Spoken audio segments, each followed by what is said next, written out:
in Venice, a celebration of architecture, of talent, a place where the surface and the content are the same thing. I'm Ivan Blasi. I will be your host today in this first part of the award ceremony, coming to you from this really beautiful Palazzo Mora, which was reborn from its ashes in 1777. A heartfelt thank you to the amazing team at the European Cultural Center for making both today's event and also the exhibition in Palazzo Mora possible, and also to World Architects, which keep the global architecture family connected. They truly deserve a big round of applause, so thank you very much. And yes, we're live on YouTube right now, so if you win, do remember to thank your friends, your mentors, and maybe your flatmates who kept the caffeine flowing during all-nighters. But let's kick things off with a message from someone who couldn't join us in person, but insisted on dropping by virtually. Mr. Glenn Micallef, Commissioner for Intergenerational Fairness, Youth, Culture, and Sport. Ladies and gentlemen, dear finalists, I'm delighted to join you at today's 2025 EUmies Awards Young Talent Ceremony. These awards have become synonymous with European excellence, and today's event is dedicated to you, exceptional young talent in European architecture. The next generation shaping Europe's built environment, our living spaces that deeply affect our quality of life. Crafting spaces that reflect our unique history, shared values, and our ambition for the future. Designing more sustainable, inclusive, and resilient places for us to live and thrive in. I always say, Europe's architecture, the very culture you shape today, is tomorrow's heritage. And your work is essential to ensure that future generations inherit a Europe that reflects our shared vision. A vision for greener, more open, and inclusive societies, where everyone feels that they belong. These principles are embodied in the European Commission's Creative Europe program, and the support it provides to Europe's artists and creatives, including architects. And they are at the heart of our work under the new European Bauhaus, drawing on European innovation, intercultural and intergenerational dialogue to shape a more cohesive, sustainable and competitive Europe. Because as your work reminds us, architecture is not only an expression of European identity, it is also a unifying force which brings us together. Congratulations to all finalists for your outstanding work. Thank you to the Mies van der Rohe Foundation for organizing these awards, and I am proud that we are able to support your work. And we are all grateful to all the partners and sponsors of these awards for supporting another successful edition. Thank you to our jury for performing the difficult task of selecting this year's winners from among so many talented finalists. And last but not least, thank you to the universities for training this talented and passionate next generation. Thank you all and congratulations.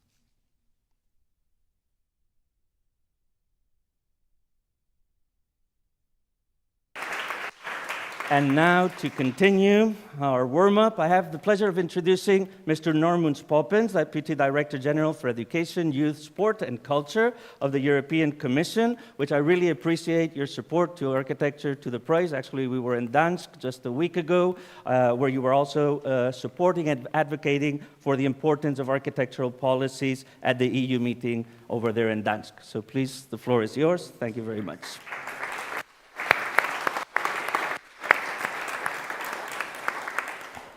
Hello, everybody. It works? Yes. Doesn't? Oh, it works. No. Okay. I'm too short, no, too tall. I'm not supposed to look like that, I apologize. First, okay, I'm a commission official, high level, supposed to have a tie.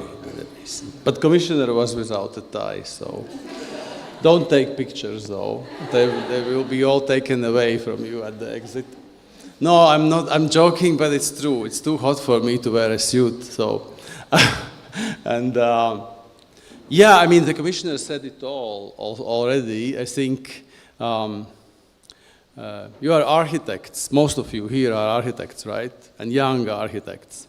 So you are our future, because I think every person lives in some kind of a living space, be it a cave or attic or beautiful mansion or palace, right?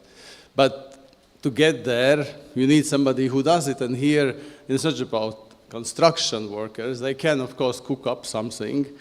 But whether we want to live in such a thing, I don't know. So we, I think, need architects. I was Googling what architecture is about, because I think we were in Gdańsk, we were talking about architectural policies, EU values and everything. Like Commissioner said, it's extremely important for us. But the discussion was, what kind of profession is architecture? Is it culture? Is it engineering? You know, when I was studying chemical engineering, next door there were a faculty for architects. So, engineers, right? But Jutta tells me, no, architect's part of culture. And then the internet says that actually architecture is a good profession for a person with certain technical knowledge, but most importantly, with creativity. So I think we are happy in the European Commission and DGAC to have architectural policies as part of the cultural hemisphere, if you accept it, of course. And in that context, like Commissioner said, we also have been working together to make sure that we also support what's happening in this particular field, because for me, really, indeed, you are the future, because living spaces will always be there, and somebody will have to work with them.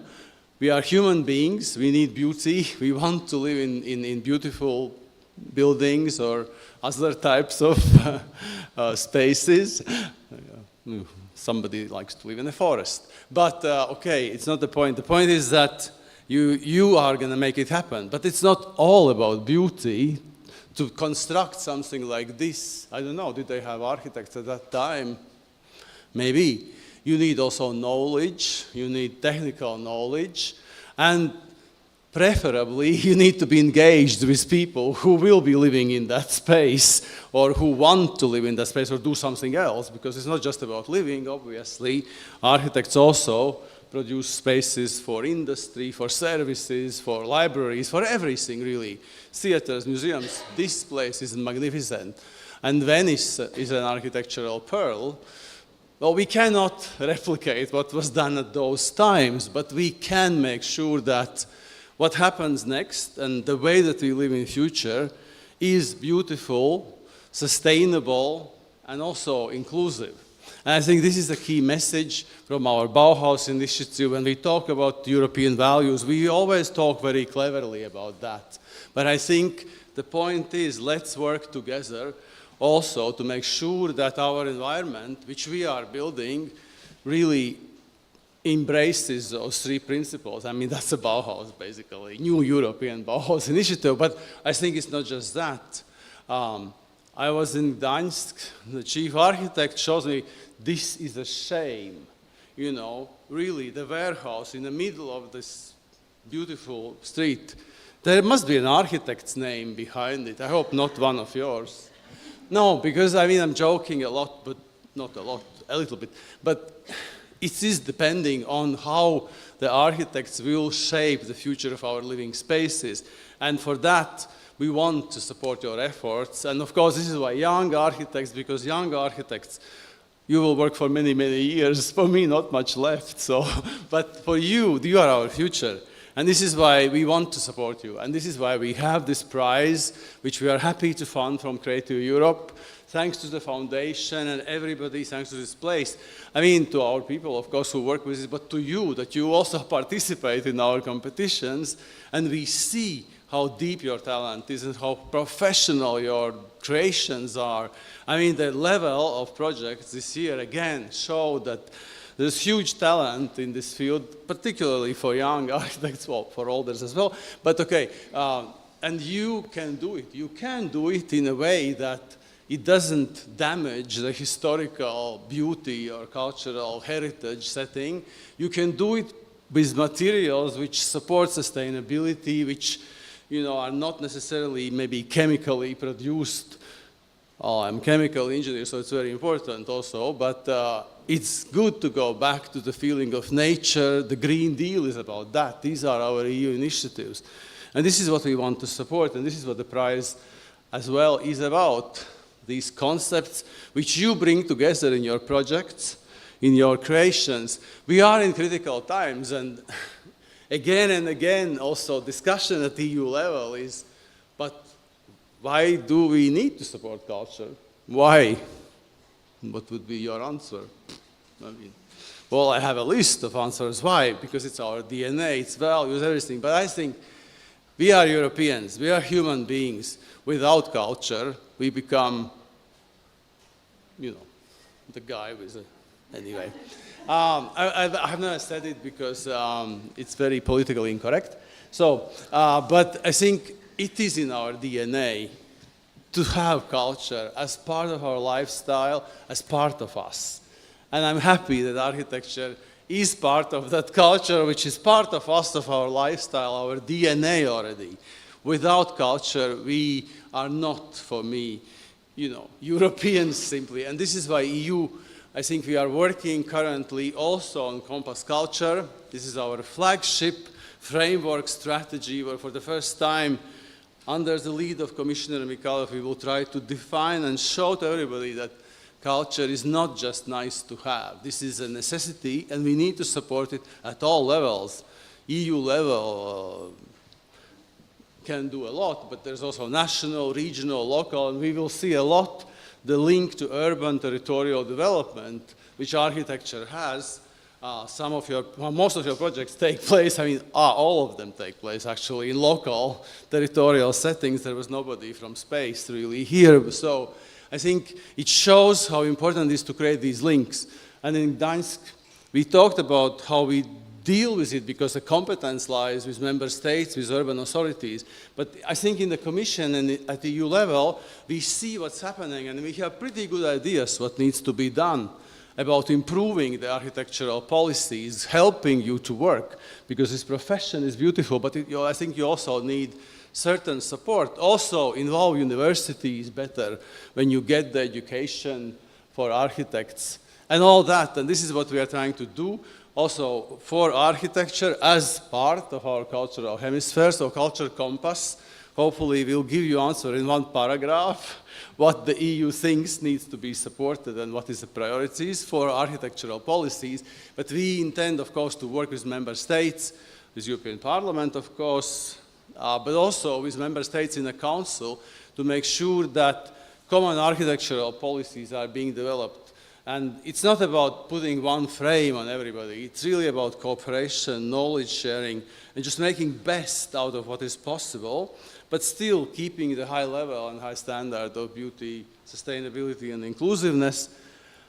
So that's what we are going to do. So we will try to follow this compass also by joint action plan with member states, and hopefully the Parliament and Council will agree to our culture compass. And then Creative Europe program, we have achieved very good result. It will be a standalone program. We are programming it, and in that program, I promise you, there will be also support to architects. Cultural field is vast. There are many, many, many performing arts, a lot of people work in the field of culture. In fact, it generates more GDP in Europe than agriculture. And agriculture gets a lot of funding. So I think we have good arguments to make sure that actually culture is supported more. And it's not just about Creative Europe. What of course we want to do is also to see what other opportunities there are for support from EU programs, but also may show how private and national and regional funding can be attracted. That's it. Thank you very much.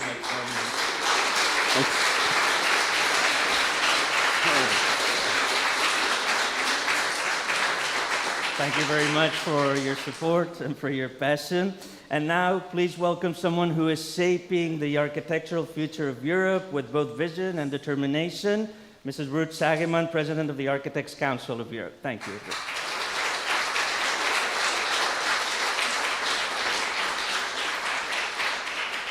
Thank you. Thank you, Normandos, for speaking in such a high value of our profession of the architects and also of architecture and bringing it together in the sector of culture.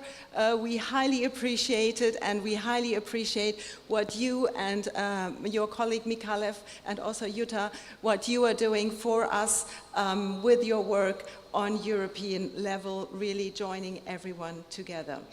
I'm lucky because from the president of the Architects' Council, it's not expected to wear a jacket, so I'm free here to stand in front of you without. Dear ladies and gentlemen, dear colleagues, dear friends, when I look around in this room filled with the next generation of architects, designers, dreamers, challengers, I feel hopeful. And I feel hopeful not just for architecture, but for Europe. Because each of you stand at the beginning of something, a career, but also a journey of purpose, of responsibility and impact. You are stepping into a profession that shapes how people live together.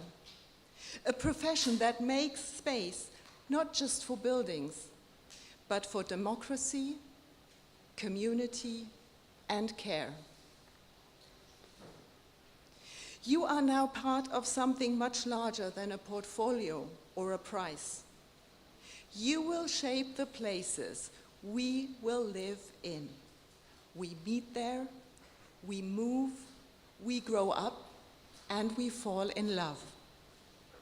And today, more than ever, the world needs architects who understand that space is not neutral. Space speaks. It includes or excludes. It connects or it divides. And here in Venice, a city that teaches us about both beauty and fragility, we are reminded architecture must serve not just the eye, but the society. And that's why these Young Talent Awards and Young Talent awarding process matters. It matters because Young Talent Awards are not only a celebration of form and concept, they are a call to action. They ask, how do we build for a world in crisis? How do we design with dignity in every wall, every square, every threshold? And how do we do it now? Not someday in the future, but from the very beginning. As President of the Architects' Council of Europe, I want to say this very clearly. You are no longer students. You are emerging professionals. You are citizens. And your work is public work. Your education has prepared you for this moment. It has given you the tools to think in systems and in processes, to see the connection between climate, material, memory, and people. It has trained you to find solutions that are grounded in context, in place, in the lived reality of communities. This is a rare and powerful skill. Use it well. In the Architects' Council of Europe, we fight every day for policies that make your future possible. Fair access to competitions, climate responsibility in public procurement, better support for young practices, and a voice for architects in the European Green Deal, incorporating the narrative of the new European Bauhaus and taking the values by heart of the Davos Declaration. But policy alone will not be enough. You are the ones who will imagine housing that heals, schools that inspire, streets that feel safe, alive, and welcoming. You are the ones who will show that sustainability is not a style, it is a way of life. And let me tell you something else. You don't have to wait. You don't have to be famous or seasoned to make a difference. You just must be brave. Brave enough to ask the right questions. Brave enough to care. Brave enough to design, not just for applause, but for impact. So today, I don't only congratulate you, I challenge you. Keep learning, keep collaborating, keep believing that architecture can be more than iconic. It can be just, inclusive, and kind. Let this be the beginning of a life's work, your work, and let that work help to build a Europe that is as bold and generous as the minds we celebrate today. Thank you very much, and big congratulations, and I'm honored to be part of the ceremony today. Thank you very much.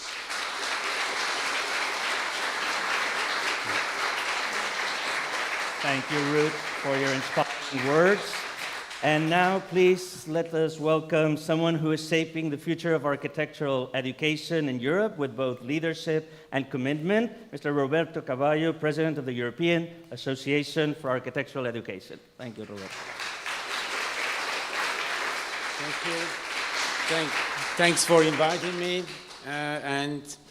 After so many nice words and interesting introduction, I will say a few words myself on behalf of the European Association for Architectural Education. I first want to thank the organization and the foundation, Mies van der Rohe. First of all, also the representatives from the European Union, European Commission, to be here and support this.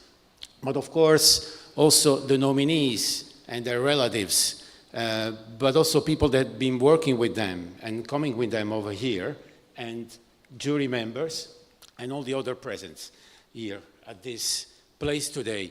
Well, the European Association for Architectural Education is a network association of about 150 schools of architecture, and we are doing our best to prepare the floor for all the things that Shagaman told you, waiting for you, and actually you are already doing that in our schools, because in our schools, what I always say to my colleagues, we already have society. You are society, but society is already in the schools. So that's something also that we have to keep in mind from the very first day that we establish interactions with the next generation of professionals. Today we come in a moment of global uncertainty. I have to mention that. I feel myself puzzled in these days. Things are, we were just commenting how sudden changes are affecting our life, and we feel a little bit fragile, maybe a little bit shaken in what we are doing every day. And although it might feel vulnerable in these times, architecture is really powerful because it holds the power of bringing lives and environments together. And at its best, does more than providing shelter and shaping places. It activates relationships, nurtures belonging, and offers vision for our living together in the future. The works that we honor here today represent the expanded field of architecture that reaches beyond buildings to encompass landscape, infrastructures, but also public spaces, social processes, and ecological systems, to say the least. This project, yes, they are representing aesthetic beauty and also have shown enough technical mastery. So, let's say, being architects in between technique and the rest of all the sciences, it's something that really is an advantage in the work that we do.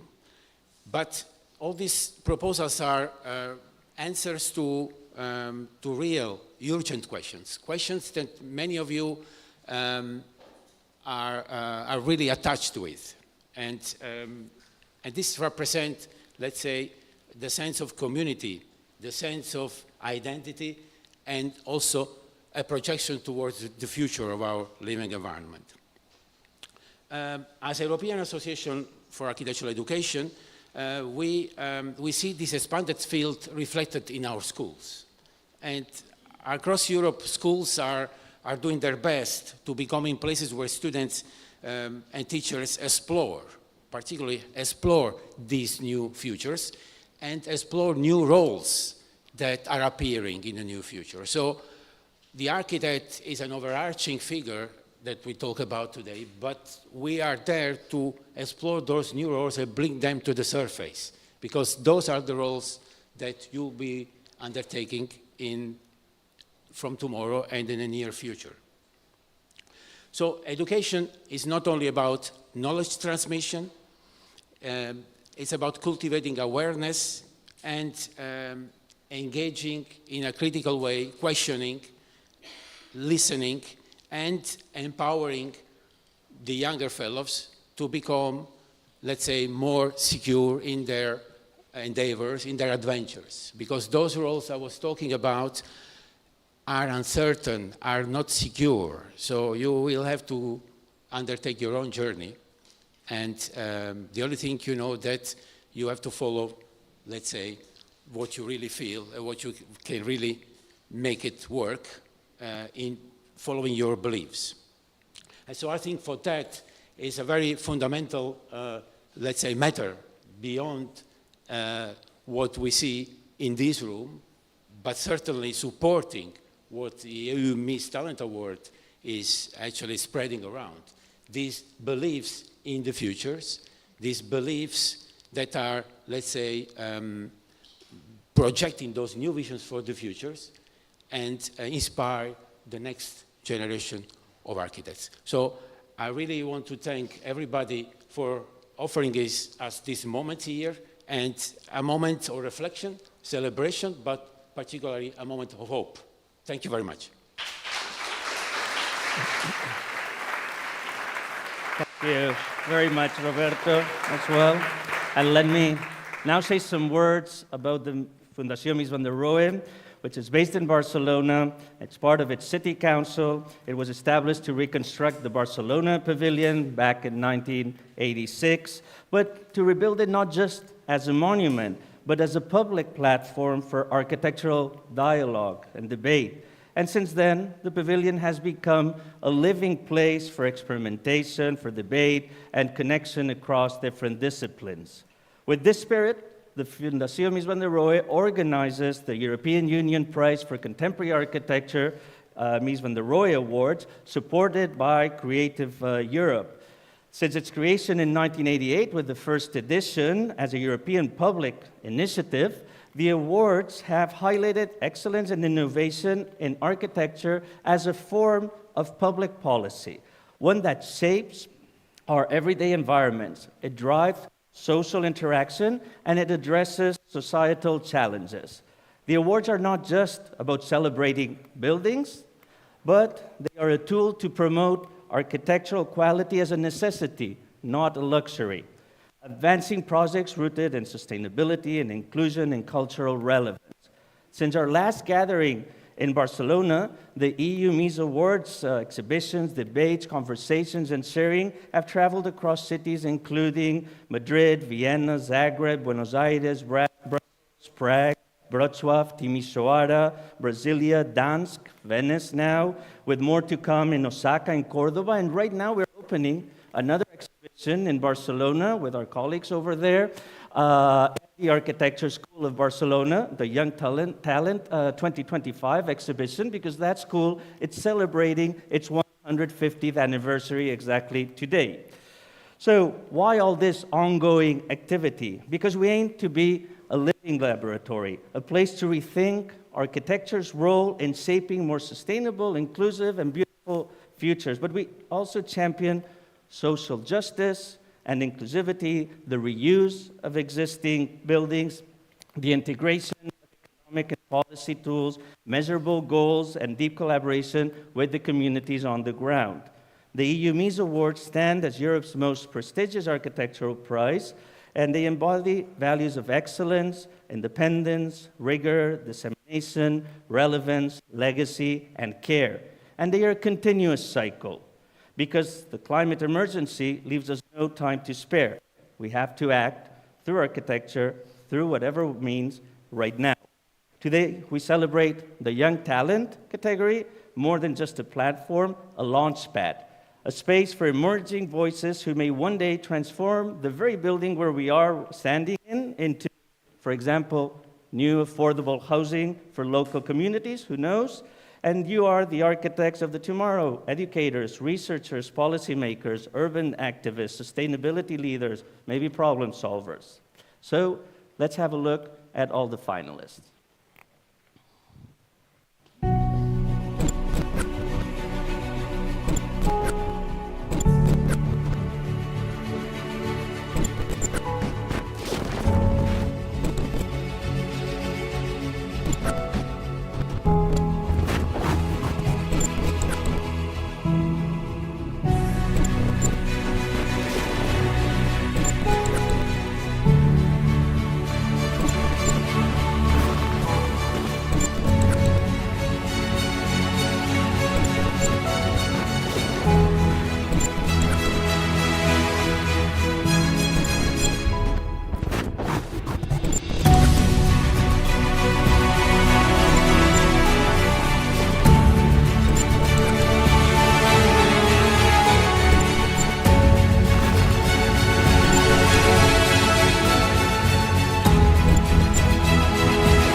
Winners, let's take a moment to give a well-deserved round of applause to the unsung heroes of this story, the teachers and professors across Europe, especially those in architecture, urban planning, and landscape architecture. They're the ones who patiently endured project reviews, last-minute submissions, beautifully chaotic models probably, and an endless stream of passionate presentation, and let's be honest, quite a bit of architectural discourse. So truly they deserve more than an applause, but let's start with that.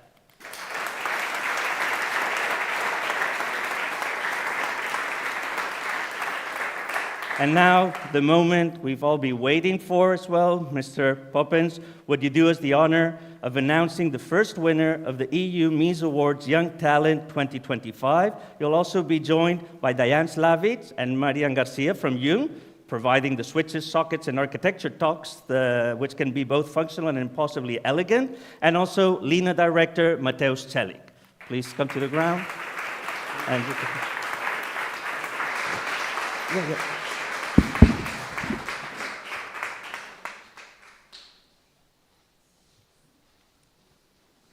All right. Now it's important. So the first winner of the EUmies Award, Young Talent 2025, and that I'm pleased to announce deals with a heritage and memory of public space and the complexity of today's cities.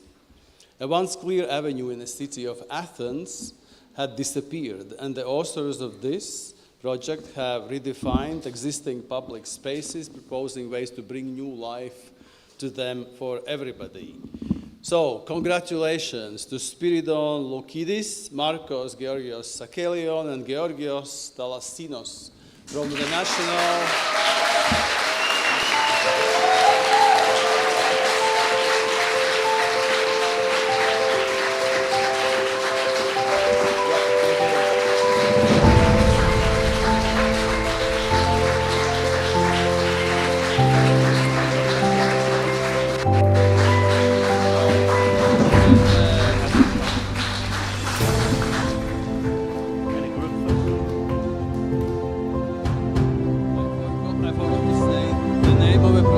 Brave New Access.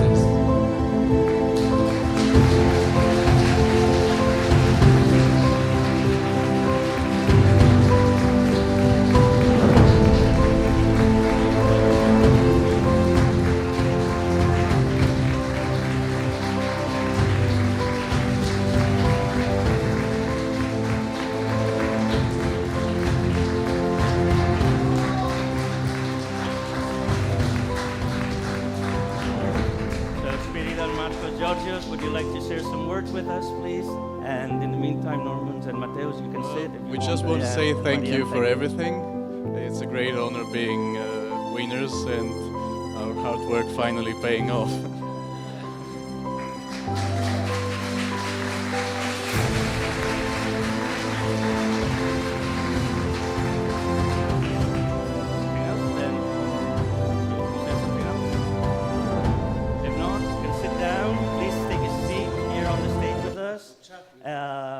The theme, artificial, yes, please sit down. The theme, artificial, as proposed by the curator of this year's Biennale, invites us to reflect on how we shape our built environment and how, in turn, it shapes us.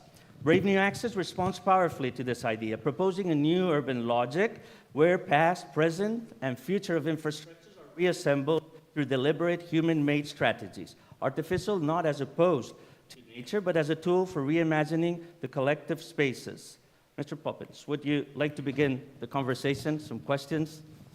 Thank you, indeed. Well, actually, I worked for 13 years in the European Commission on the urban policies, and one of the deliverables in my time was the Amsterdam Pact, which established urban agenda for the EU. Together with member states, European Parliament, we tried to identify what challenges and also what potentials the cities, urban areas face, and how to help them, with which instruments, legislation, funding, and all that. But also a lot was about cooperation and learning from each other. And in that context, I think we all realized that the face of a city, but it's not just relevant for the city, is not just only about beautiful architectural houses, you know, the Jugend style, the old, the colonial, whatever, but it's actually a lot about public spaces. And public spaces are the ones which define, in a way, the face of a city or area or community, local community, because this is a place where people meet, when they talk to each other, hopefully not fight, but do something more useful. No, and this is why I think your work also shows that you can transform something which is maybe not any more relevant or, into something which is really needed, which is also beautiful and nice, and for people give more opportunities. So to just do your, daily life, the question to you is, of course, when you look at these public spaces, how do you see them in terms of architects? Do you think, do you want to pursue further this particular direction, or you say we did it, it was nice? So how do you approach that public spaces within your future? Well, I think public space was always, from the very start, a very important issue with subject for our project, and it's still pretty important for us. But it's a bit difficult for architects to, especially in Athens, to work in public projects like this and to work with public space. So I don't see how in the near future we can do something and work with projects like this. I think all three of us would be very happy to do so. but it's a bit difficult in Athens. It's easier to do it in a theoretical diploma thesis than to actually do it, but we would be very pleased to do so. Okay, that's good. We have also European parliamentarian. It's a replacement. It was another person, but welcome. I want to give a chance to you to say a few words. You come from Slovenia, right? Hello.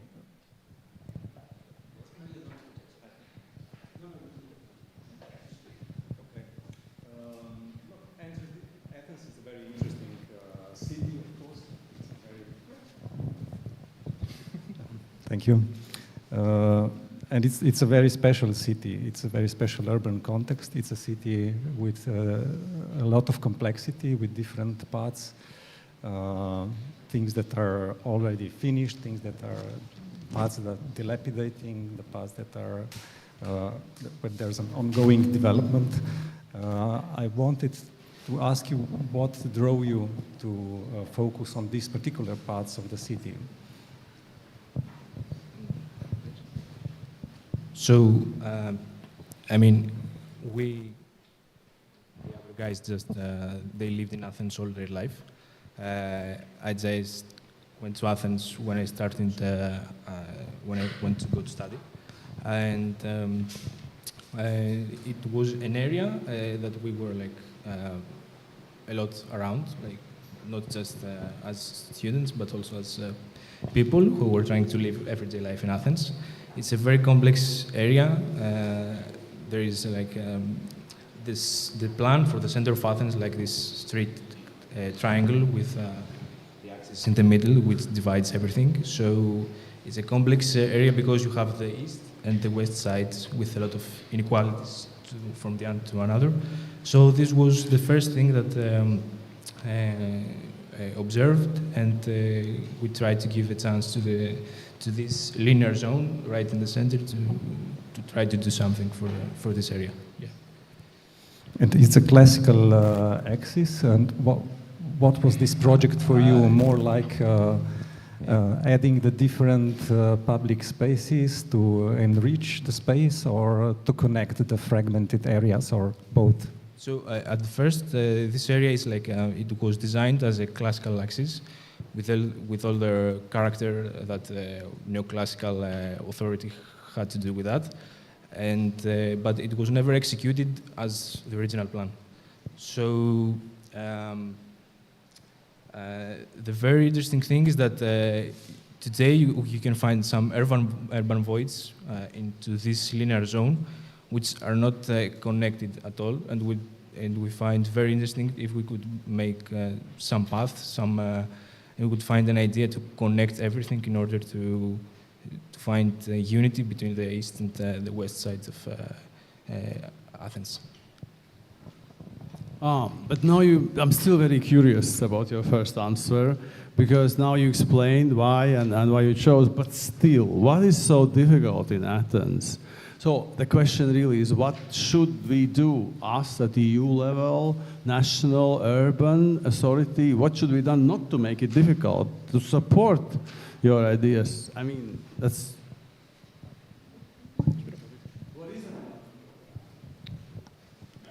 I think in European level, we have to act in different scales.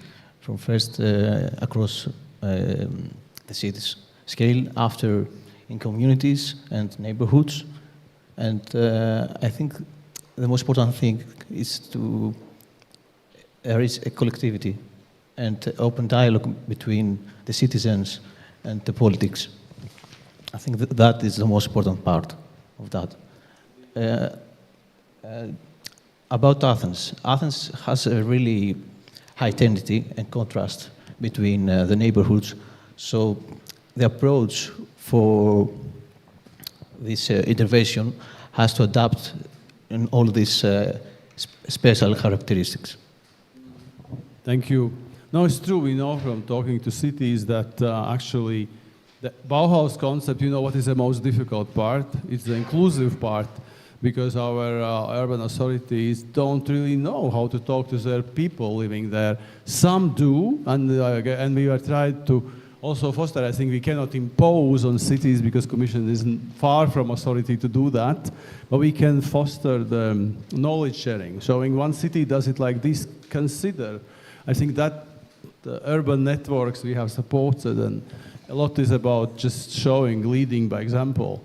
So not always we can change the law, but like you say, I mean, maybe there's specific things which they can do. So I think, yeah, we will let you go because you look tired, no? I don't know. Or it's just my eyesight, which is losing now sharpness.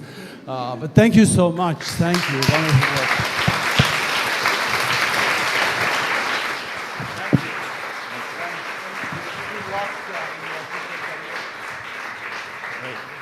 Thank you all very much. We're sure that the Athens City Council will now be looking at your work very differently, and it's about to adopt it right away. And also we'll have the opportunity to have Mateusz Celik, the director of the Lean Architecture Platform, afterwards explain how many of you here and all those people that have not managed to come into the space here, but at the Mora Palazzo, to participate of the Lean Architecture Platform call, which is right now open. So time to move on to our second winner. I'd like to invite Jutta Kasner, the driving force behind the EUmies Awards at Creative Europe, someone I speak to almost daily, and our shared mission to make the prize the best it can be, to come up on the stage, joined by Georg Satzoudis, Ron Jacobs, and Christel Martiando of Janssen, proving that steel frames aren't just strong, they're design statements. Thank you very much for your support as well. And jury member Maybrit Damon to announce the next winning project. Thank you, Jutta.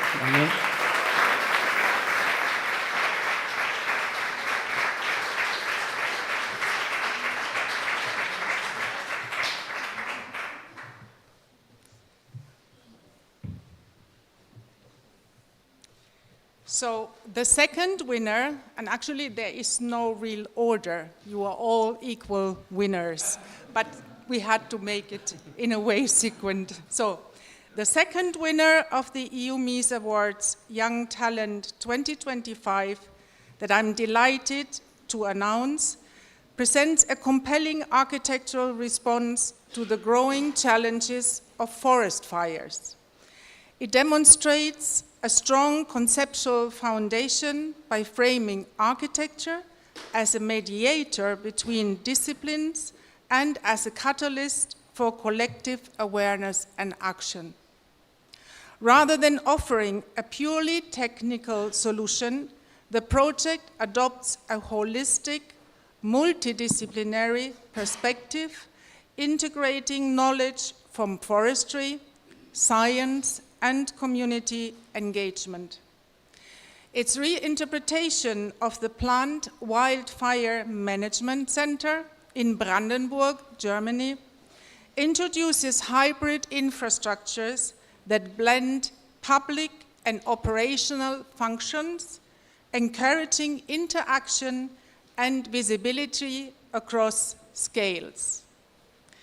Congratulations to Carolina von Hammerstein and Vera Kellmann from the Technical University of Berlin for your project Forest and Phoenix.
very much. I'm short for this. Thank you very much. We feel very honored to receive this prize and for the acknowledgement of our work that we did during our university studies. So yeah, we really appreciate that we're now in your network and that we can discuss these themes on an European context and layer. So we feel very honored. Thank you. Thank you.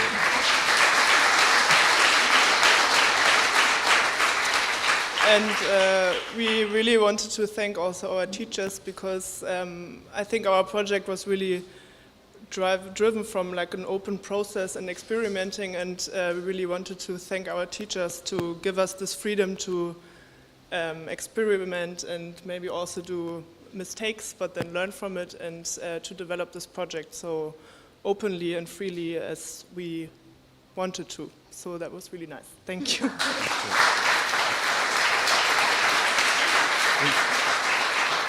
What a beautiful reminder that architecture and nature not only coexist, but that they need to work together. The Biennale's theme, Natural, invites us to reconsider our relationship with the environment, not as something to be preserved in isolation, but as something to be actively regenerated. And Forest and Phoenix embraces this challenge, transforming destruction into opportunity and designing with nature as both a collaborator and a guide.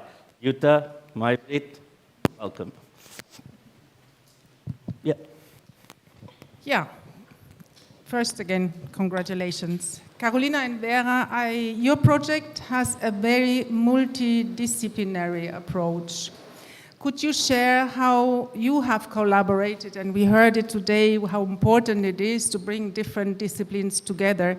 So how you have collaborated with environmental scientists, forest managers, or local communities to embed ecological knowledge into your design? And what form, so it's one question, what form did their involvement take and how did it shape the outcome? Why I'm asking is because we are interested in understanding how concrete projects like yours can support knowledge exchange across disciplines, particularly in the spirit of, we have heard it several times today as well, the new European Bauhaus, which brings a cultural and collaborative dimension to the European Green Deal. Thank you. Thank you for the question. Yeah, I think it was very important for us for the start of our project to talk to these experts from different disciplines, because I think we started our master thesis on a question, what is moving us today and what we see ourselves as architects now in our century. And then we started with this big question of climate change, or even in concrete in Brandenburg from the forest fires. And yeah, we say that we need to know what our expertise is. And when we developed the project, we understood that everyone has their expertise, like the firefighters, like people from the government, or people who are working in the forest, like the forester. And that our expertise is not to develop this new water system or to develop a forest fire protection stripe in the forest as the forester does, or a forest fire expert, but that our classical architectural craft is this visual and spatial communication of the different themes that are not so well communicated sometimes, or it is just for a certain group of people who understand these scientific papers. So I think it was very necessary to understand what is happening, to really know what different actors are doing, and to have more like an overlook. And it developed the project somehow that our task was this mediation or this visual representation. Yeah? Okay. Yes. Does it work? Yeah. So also congratulations to you two, and I must say, as a jury member, it was very inspiring to look into your project and also understand the different levels. And one of the elements you have worked with that is very significant also in the title is the phoenix tail. So that when something dies, new things appear, and does this rebirth in this tale, and I would like to know what how that inspired you, and also how it is visible in your project. Yes, I think it's kind of two layers in a way. It's really one really concrete and one that is maybe more,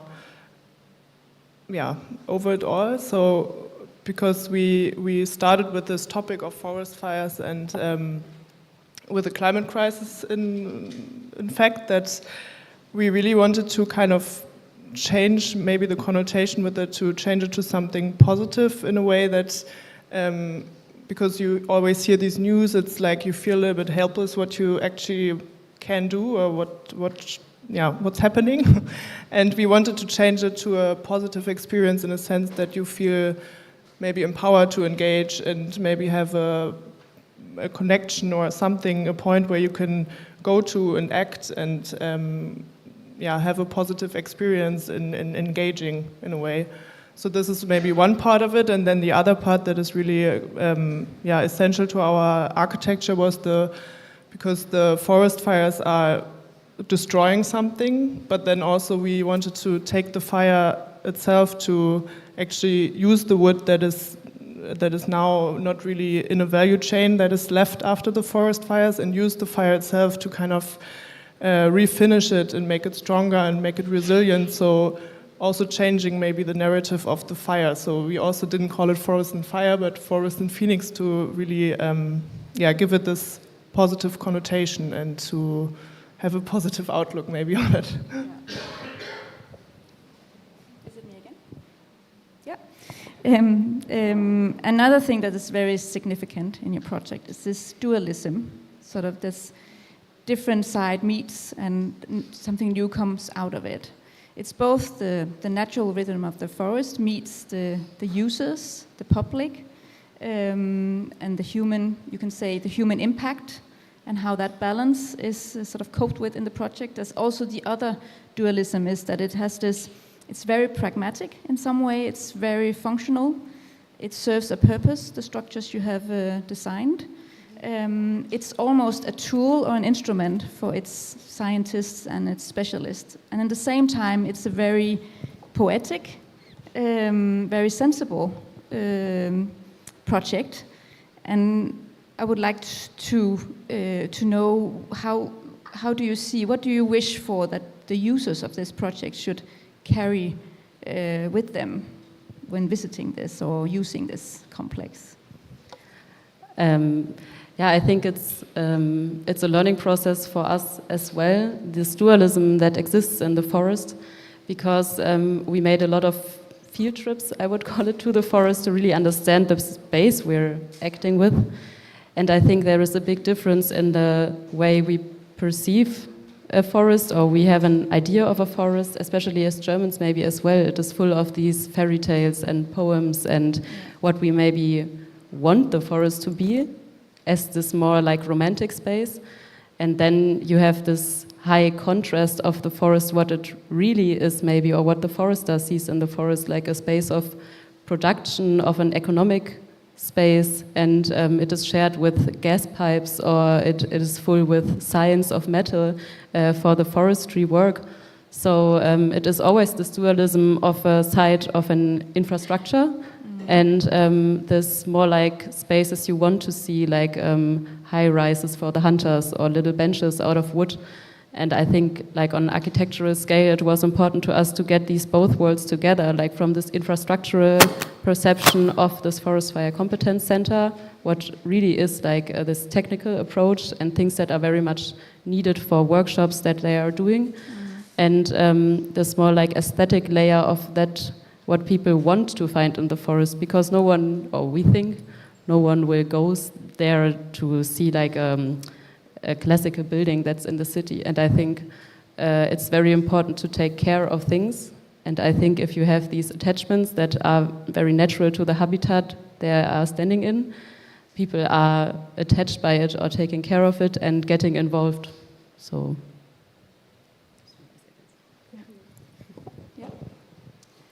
Yeah, then I have another question for you. In particular, partially you answered it already, but if I zoom out a little bit, let's say from the forest, itself as a natural habitat. In your view, how can architecture help reshape our relationship with nature? And not just in terms of sustainability, but in how we live with and learn from and care for our natural systems. Yeah, I think it's kind of part of what Vera already said a little bit, that it's that architecture maybe can point out specific habitats or problems or fields of engagement maybe with nature, and or we think also, particular in our discussion with the forester, it was really intriguing that he said that it's so many people, if they come to his workshops or anything, that he really feels that the spatial experience in the forest is really making people think about things differently. And I think architecture can also have this power to, through a spatial experience and through maybe also smell or light or changing of the space, it can really, without the words can speak to you and make you think about something. And besides that, I think also this as I said before, with how we use the wood and how also fire as a natural element can also refine the wood within the construction is also something that architecture can show and maybe also be kind of prototype for maybe having a new, or in this case maybe finding a new value chain in this burnt wood. Or bringing the nature to the architecture. Also, we see a lot of green rooftops. That's something we see more and more. Or even learn from nature how we can, cool down buildings like this. When we came into the entrance, it's the nature, the material of this building that cools it down, actually. And maybe that's a reflex I just have when I listen to you. I think the last question is for you. Yes. It's of course your project is sort of a statement of how synergy can evolve a project. And I would also like to ask you yourself is a synergy in your strong team. And maybe during the process, or I'm sure during the process, there's also both been the interaction, but there's also been the frictions where something maybe stops up and being a little bit more difficult. So how has that influenced the project, you think, that you're two together? I think it was maybe essential to start to collaborate on this project, because I think if you're a team or if you're doing it together, you're much more willing to take a risk and to actually start with this topic, because you know that through discussion and also maybe just, two heads have more to think about, maybe that you know that you could, even if it's maybe sometimes you don't really know where to end, you can always talk about it and the other person is as much engaged as you are. And I think in our collaboration it was really talking through it. It was really a lot of kind of argumenting and discussions, and then it was always the key moments in our projects where we went further was always in a discussion where we maybe in the beginning didn't really know what the other person was saying, and then we talked about it so much that in the end we actually came to a point where it was super clear, because we had to talk about it and exchange our ideas, and then it was, so the collaboration I think was really essential for this open process and this, the project. No, I think Carolina summed it up quite well. I think, to work with a partner is very good, and that we complement each other in a very good way about the things we say or on different approaches we're taking. And I would also say that we took this experimental way where it was not foreseeable what the result will be, because we worked as a team and we worked very good together.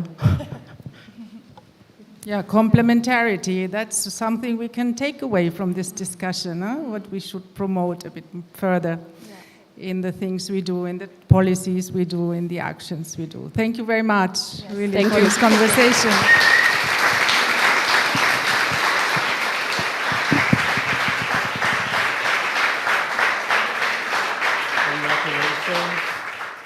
Congratulations. Thank you all very much. And also allow me right now to also thank the jury members who we are asking to also participate in these conversations, because without them, this would have been absolutely impossible. Unfortunately, Daliana and Jason have not been able to join us, but we had Madrid right now, Konstantinos and Anadana. So the three of you, thank you very, very much.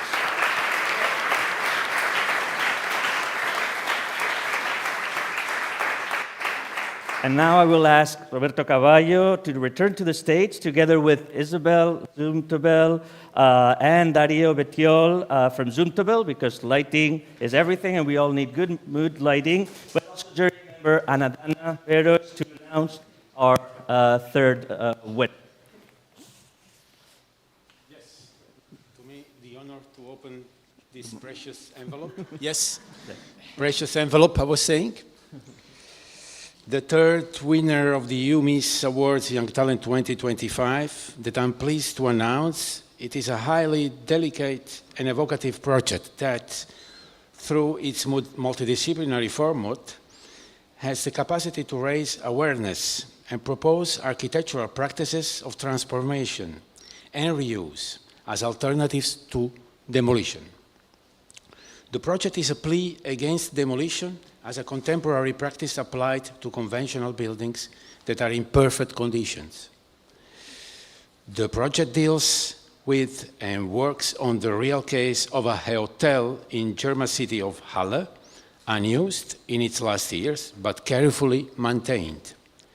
Congratulations to Andreas Stanzel from the Bauhaus Universität Weimar for your project Hotel Interim.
Take this for you. We are. We'll take it. Exactly. Thank you very much. Thank you. It's a great honor to receive this prize. I want to thank all my supervisors, Verena, Florian, and Anna, all the mentors I had on my way, and friends, family, supporters. Thank you.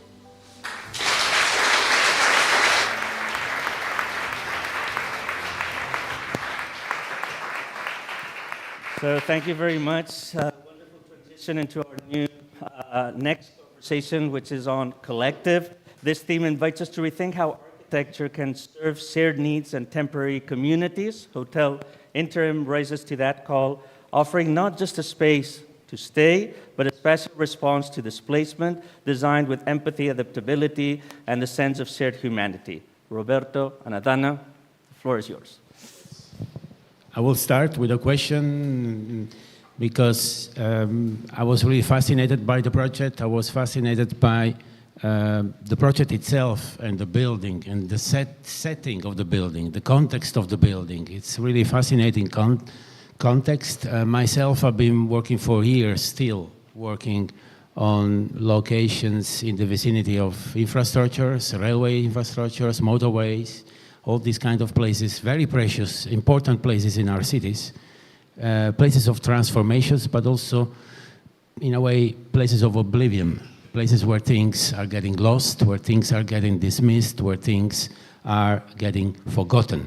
And so I couldn't resist to get into this situation in Halle. I've never been to Halle, despite all rounds that I did in Germany, but Halle was never been on my list. Maybe I will go next time I'm in the neighborhood.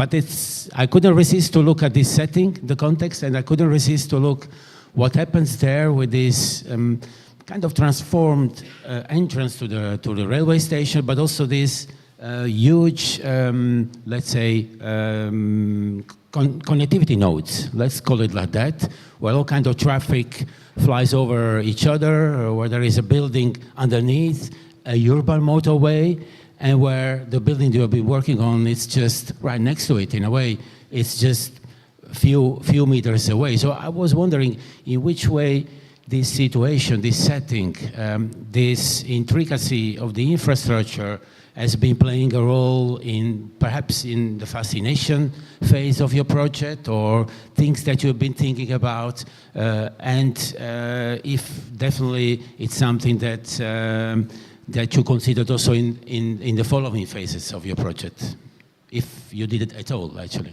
Yeah. So first of all, I think when you're close by, you should definitely go and visit Halle. The area where the Interhotel is located, or the former hotel was located, is actually dominated by a huge infrastructural hub that was kind of a prestige project in GDR times. And yeah, it's a very inhuman scale that you will find there. So you're confronted with several lanes of infrastructure, cars, public transport. And further on, there is like vast spaces in between these lines. And one of them actually got now proposed to be used for the future center of German reunification and transformational processes. So it was a global architecture competition that just, I think the decision fell like a few weeks ago. And actually Halle tries to make people look on towards like their city, their site, and also like German reunification. So my project, being close to that, actually is kind of a brick in this system or wall or whatever you want to call it, of highlighting the history of Halle, Eastern Germany, and also the change that happened, or the transformation that is actually still ongoing since the reunification.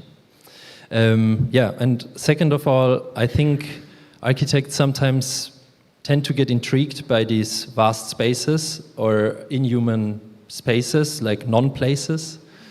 And I guess this happened to me as well. Like, I was very interested in this white, long building that sometimes, I don't know why, was lit up, sometimes not, and just the vast area around it. And it was very easy to take some of these architectural shots that we like with the straight lines and everything, because there's not a lot around. Yeah, if this answers your question. Yes, thank you. Let me introduce also Dana Beros, jury member. Yes, and you go on with a question? Yes, of course. Go ahead. Of course, can you hear me? I also share Roberto's deep fascination with the Interim Hotel, the active state of waiting, but I will go right into the middle of your diploma title and ask, what does it mean for architecture to support an interim condition? In which way, how can temporariness be spatially articulated without being disposed? Or in a sense, how can we avoid risks of temporariness becoming a permanent solution by default? Or are there any risks in that? It's a very interesting question. So first of all, I think I wouldn't call it a risk. I would call it a chance, maybe. And also this project aims for like a very processual approach towards architecture, so that we don't see them as like static objects form, but more as protocols and processes.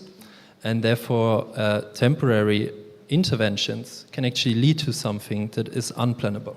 And actually, planning an interim use, like it was on my first consultation that Florian Sommer actually said that he's really not sure if I should plan something that in his eyes is unplannable.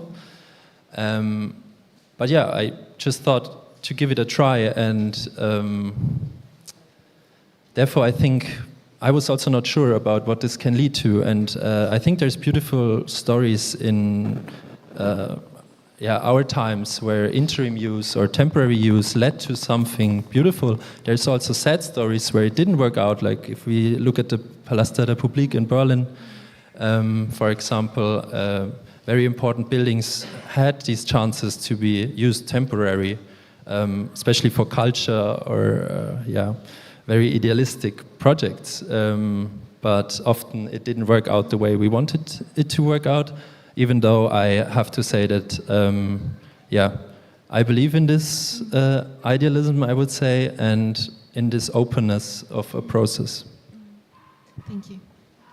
Yes, maybe I pick up a second question.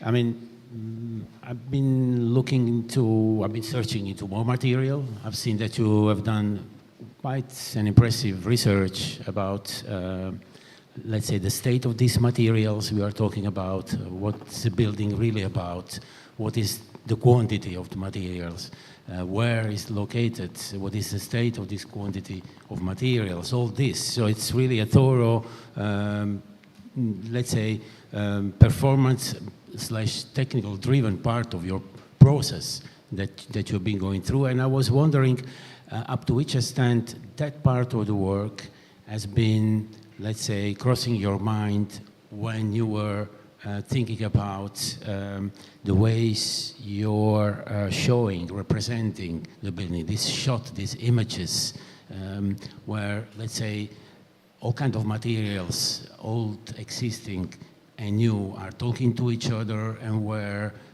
hardly any new human is seen except some photographs of yourself I found working in those rooms. But maybe you can tell us how this really influenced the way you have been acting also in the building.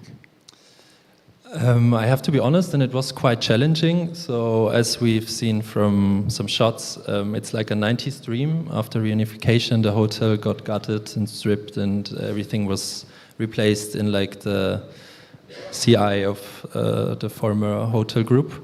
And until then, there wasn't like major renovations or changes in the design of the interiors. So actually, I tried to find a way to look at like existing materials that are functional by kind of looking more into a technical side when I was questioning the aesthetics of them. Or in general, I tried to question my aesthetics as well, or what I am used to, or what I would consider as like aesthetic. And it was a good combination and kind of a limbo or a ping pong sometimes, you know, to switch between like looking in the, like amount of maybe CO2 prices, or maybe like shape, when I didn't like the material because it was like considered cheap or not reusable.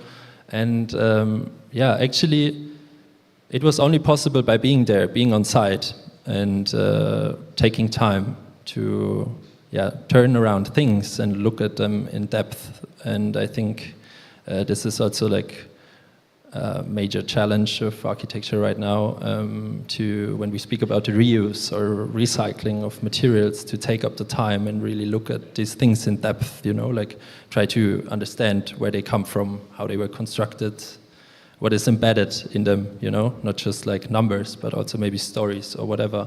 So actually, I like that question because for me it was a very material project in the end, and I tried to look at material in a lot of different layers. Thank you. Yes, I would like to continue with, let's say, the preservation of the material heritage. Now, as we've been talking about materialism and reuse of material, bearing of the structures, your research and design decisions, let's say, however impermanent they are, have been highly influenced by an in-depth ethnographic interviews with a technician who has been working at the building for 47 years, I believe. So I'm really interested in which way such thorough approach and this lived knowledge by a single man influenced your design thinking, but also a question a little bit charged with which histories are we amplifying, which do get erased, and how do we actually, in this sort of politically charged ambient of reunification or post-socialist, let's say, terrains, soften such histories? I mean, in a sense, do these readaptive or adaptive reuse projects are a bit of a softener of difficult topics? So first of all, the whole thing was made possible by finding access to the stories or the history of the building through Mr. Walter, like the house technician that we spoke about. And also just maybe coming back to the question before, he also showed me, you know, how maybe a culture of repair that was embedded in his first job while GDR times made him understand the value of material in a different way, and it opened my eyes, you know, to also try to look at it. And it was very impressive that he still believes in these values of repair and is not trying to come up with a very new concept or whatever different approach to architecture, but he cares about a building since such a long time, and yeah, therefore he also cares about the history or the stories that are embedded in it. And I think it was kind of overwhelming to try to understand everything that he went through and that he's lived through in this building. Like, he spent more days there than at home in total. I think that's pretty impressive if we speak about like work ethics and stuff. And yeah, I don't know. I think coming up with design approaches, I try to highlight certain theories that I stumbled across during my studies that were important to me. And I think it was easier to me to use this than actually speak about like reunification or GDR times, because I wasn't part of that. And I have to be honest, I have a lot of respect as an author of a project without living through these difficult times to kind of speak about it. Therefore, I try to come back to architecture theory and try to kind of find a connection in between intangible values that I see also in the value of theory in architecture, and yeah, place them also with my little interventions in these rooms. And as I said, I am very interested in a processual like architecture, and therefore I thought this will maybe just contribute to it in the right way. We have time for one more question. Or like, yeah. Okay, thank you. Well, this might be a question on the theories that you said, because I read a lot of relational aesthetics in the work that you've actually designed, even though it's very processual.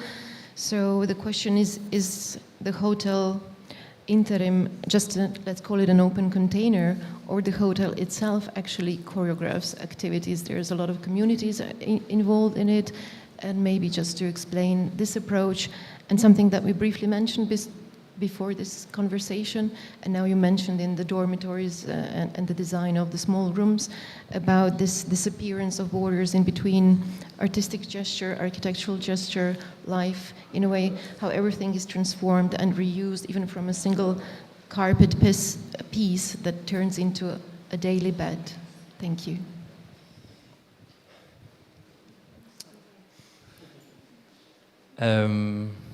I think it is both. It is a container, and I mean, as an author, I don't know. I have to say that it's good, I think, to be humble and just try to embed what you believe in, but it's still, like, as we heard, there's a possibility of your architectural project to become somebody else's opinion or whatever. But it was just an approach in the end towards what I learned, I think, in the past years. It was a mixture of media that I had access to, learn how to use it. And therefore it can be both. It can be a container. For me, it's like it was an experiment in the project as my diploma project. Yes. Thank you very much, Andreas. Thank you.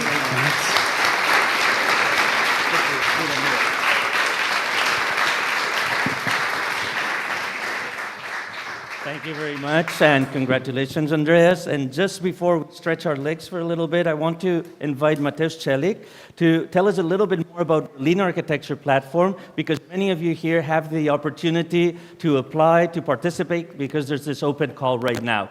So, Mateusz, please tell us about Lina, and also let me thank you, but also Nusha, Hannah, and Maya, part of the team, know that they're on their way here because you just arrived from Ljubljana, also to thank them for what you do. Thank you, and thank you for inviting us here.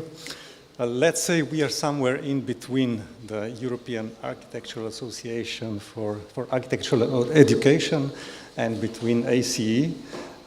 So we will, with our program, try to help you board on your future practices.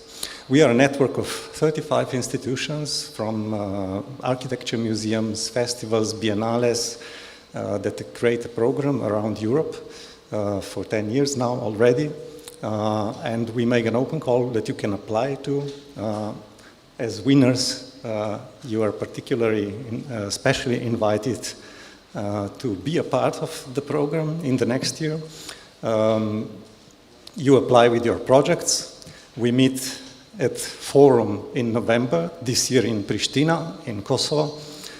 And we meet with all the member organizations, and there you can talk and discuss and start developing projects that you can do with these particular institutions in the 2026. These institutions go from Portugal to Georgia, from Albania to Scandinavia, so it's a big network. And I'm happy that Mies van der Rohe Prize is also a part of it, so you could even become a part of the program of prize-winning ceremony there. Let me also say how important we find the support of the Creative Europe and of Jutta Kastner here, connecting us into all these networks. I think Europe is a very special continent in terms of urban living, in the way how we shape our cities, how we shape our living environment. And it is also very special that we have support for cultural networking, for thinking together, for discussing together. And that's also what makes our quality of life. And that's why we are the continent that is so desirable to live in. And I think that that's something we are not aware well enough sometimes, and it is very important. So we are very thankful. Also, I think it's very, we are very thankful also to our steering dissemination committee that is also a part of the platform and is created with the organizations that are here, and we never manage to meet and discuss, but it is very important how to shape the program of the platform together in the future. It is not, the platform is not only about supporting emerging architects as and Ms. Shagaban just said that you are not graduates anymore, you are now emerging practitioners. Your work is also very important for the institutions that are a part of the network, because as emerging practitioners, you are the ones who are very open for thinking about how architecture should develop in the future. And by looking for the ways how to shape your practice of the future, you really inform us, institutions, organizations in architecture, politicians, decision makers, in how we should develop and adapt in the future. So it is not only about creating projects together, it is not only about cultural programs, but it is about joint rethinking about how our profession should develop in the future, to be more about care than ambition. Thank you.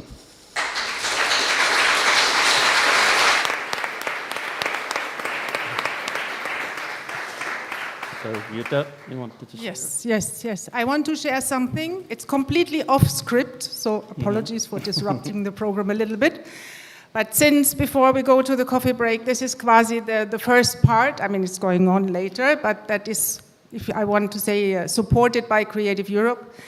I have the urge to come in at this stage, and actually Ivan always gives credit to everybody here, how good we support the prize, how good we are for the prize, and thank you for that. But I would like to use this momentum and really call the whole team behind the organization of these beautiful ceremonies, because it's not only this one here in Italy, it's the one in Barcelona, and every time I'm sitting there and I said, grateful to this great team. So please, Jordi, Tony, Ivan, Anna, and also Labo, Oriol. This is really a moment for you. Thank you very much.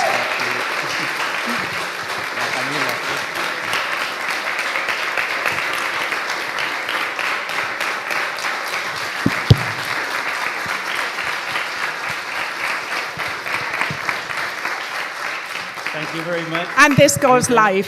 No, thank you very much, Jutta. But as you see, we all know each other. We really work together. Yes. It's really a community work. So you're now also part of it. Let's have a 15-minute break, and we continue a little bit more to fresh up a little bit. Maybe go outside or just over there around the corner. There's some coffee and I hope some water.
recharged because we're going to dive back into change. We now have another special moment because we're going to announce the Young Talent Open winner. This year, it has opened to schools from Southeast Asia, Australia, New Zealand, and also the members of the Council of Europe, which are not part of Creative Europe. So I would like to ask Ruth Schagemann if you could do the honor alongside with Sandra Schaier from USM, and also jury member Konstantinos Pantazis to join Ruth to announce the winner of the Young Talent Open. Thank you, Ivan, and I have really the honor. It's always this spectacular moment, opening envelope. And with opening this envelope, the winner of the Young Talent Open 25, that I'm really pleased to announce, restores public vocation of an abandoned public swimming pool by endowing it with a collective dimension.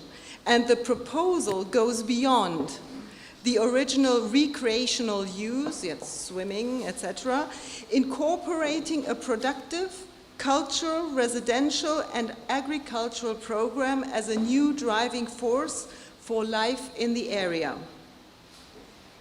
It is a project with ambition to serve as an example that can be extrapolated and applied as a model for recovery for similar places in the area, an initiative that acts as a tool for collective empowerment and social advocacy. Congratulations to James Longley from the University of Westminster for your project, Poolside Politics.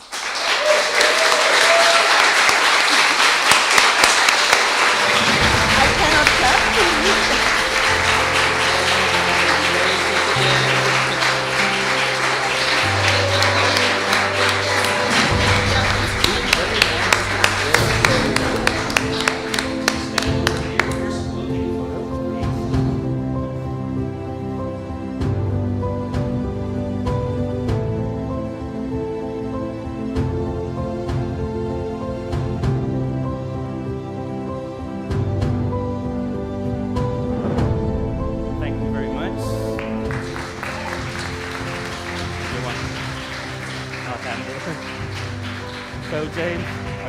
Marseille, want to share some words? Thank you, everyone. It's an honor to win this award, and I could never truly imagine that my architecture education would culminate in a moment like this. I'd just like to say kind of a few thank yous. Firstly, to the University of Westminster for the nomination, but in particular my two tutors, Anthony Boulanger and Stuart Piercy. But then also more broadly to my family, friends, and fellow students who have kind of all motivated, inspired me in different ways. So thank you.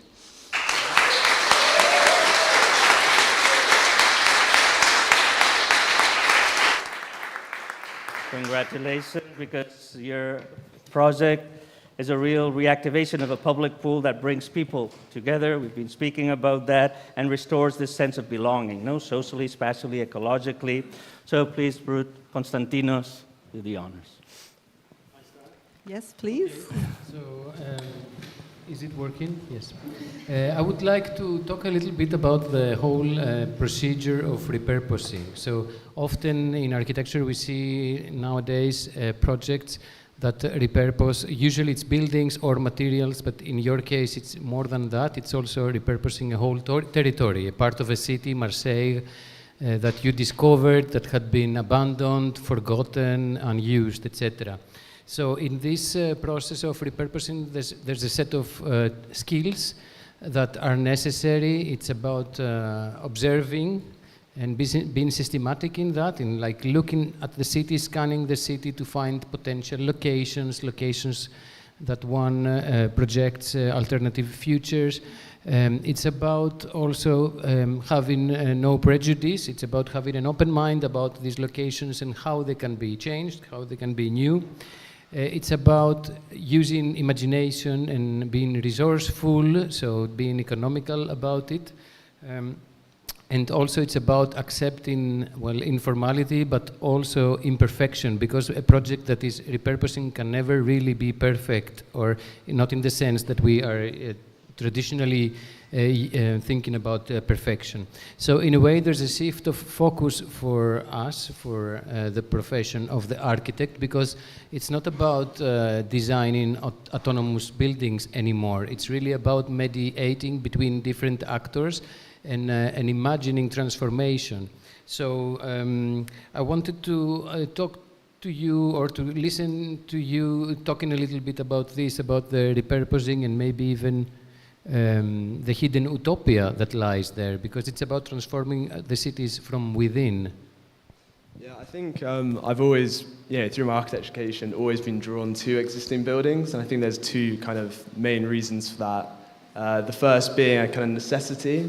I think that, given the kind of the context of the climate crisis, it's an increasing necessity to utilize the kind of built fabrics that we currently possess. I think it's the most obvious way that we can make construction way more sustainable. But I think what draws me to it more is actually the idea of the kind of inspiration behind these buildings. So the particular selection of this site was because on this site exists these incredible kind of concrete remnants, these kind of almost skeletons of concrete structures and all these pavilions and buildings. And ultimately, this kind of provides like an amazing backdrop as a designer to kind of create around and within these kind of objects. And these objects ultimately possess kind of a kind of intangible social memory. I mean, particularly this site was, very beloved by the local citizens of Marseille. So its closure kind of caused quite a lot of pain, even though it's a place of kind of pleasure and leisure.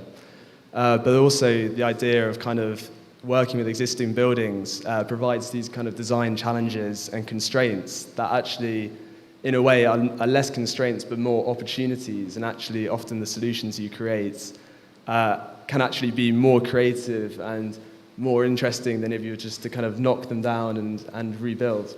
So I think it's really those kind of two key themes of inspiration but also necessity that draws me to that kind of design. Thank you, James, for your explanations there. And I have to say, I was very happy, even excited, that I can honor you today with your work, because I'm a former swimmer. So I have been using a swimming pool since I'm 12 years old, and I have to say my whole life evolved around the swimming pool.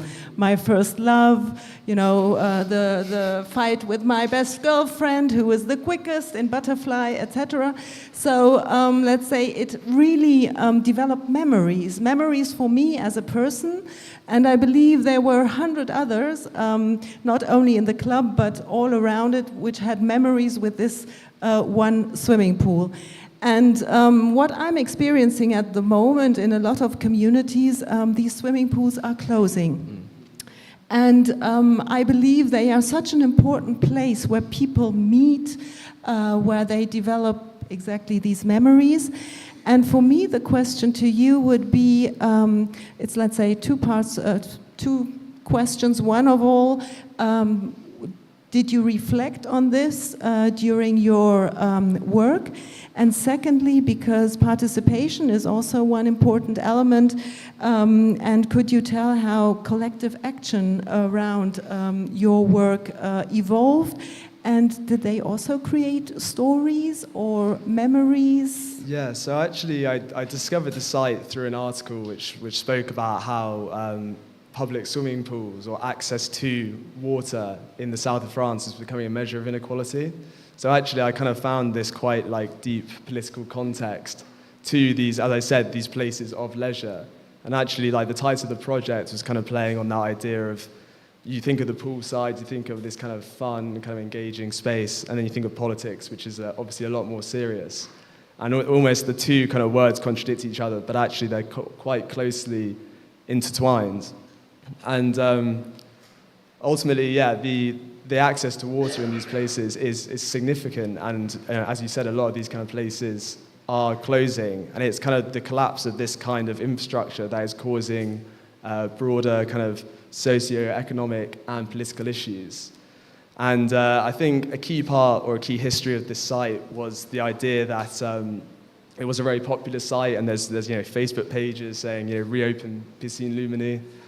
And there's a lot of collective action around trying to engage local politicians to reopen it, and often it's used as a kind of a way of gaining votes, saying yes, we will reopen these kind of spaces, but ultimately nothing has actually occurred over the last 15, 20 years.